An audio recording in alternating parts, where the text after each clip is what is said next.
Ako večeras ne znaš šta za večeru, sačuvaj ovaj recept odmah. Toliko mekano i ukusno da nestane za nekoliko minuta. U 300 ml mlake vode ćemo dodati jednu kesicu suvog kvasca od 10 g.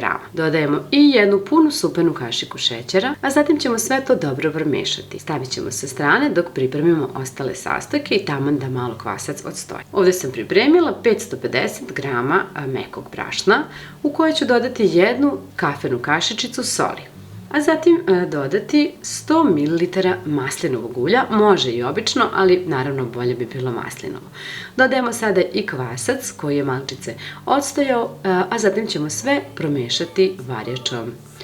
Možete da mesite sada rukama, postepeno dodajte brašno ukoliko je potrebno, a ja sam na kraju ipak odlučila da ubacim sve u mašinu, odnosno u mikser i da mi on izmesi. U svakom slučaju potrebno je 5 do 10 minuta da mesite, testo treba da bude ovako blago lepljivo. Preko testa ću sipati još malo maslinovog ulja, a zatim utapkati ovako rukama i blago još jednom premesiti. Prekriti pamučnom krpom, a zatim staviti na toplo mesto, barem nekih sat i po vremena da odstoji. Ja ubacim u rernu na 40 stepeni. Evo, nakon što je testo odstojalo, poprašnjavit ću radnu površinu, a zatim ga izvaditi.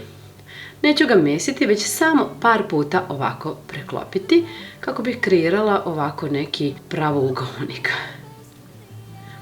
Iseći ću uz pomoć noža testo na manje deliće. Ako pravite još manje kalcone, onda možete još više da podelite testo.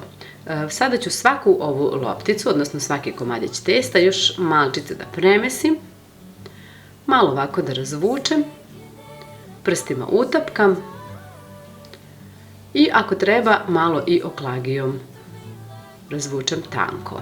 Možete da premažete običnim kečapom, a možete u njega da dodate i malo origana ili recimo onog začina za picu, kao i kašičicu maslinovog ulja. Možete i sos da koristite, još bolje paradajz sos ukoliko imate.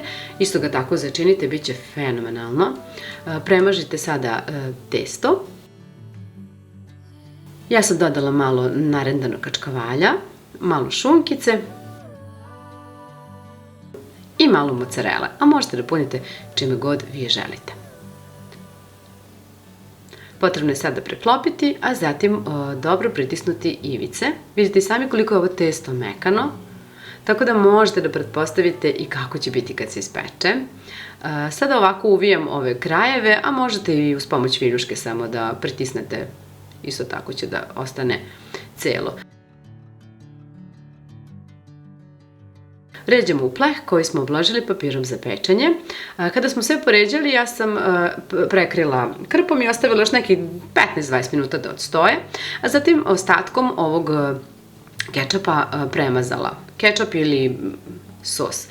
Ubacimo da se peku na 200 stepeni, trebalo bi nekih 25 minuta. 5 minuta pred kraj pečenja sam izvadila testo, a zatim dodala odozgo još malo kačkavalja i vratila još nekih 3-4 minuta.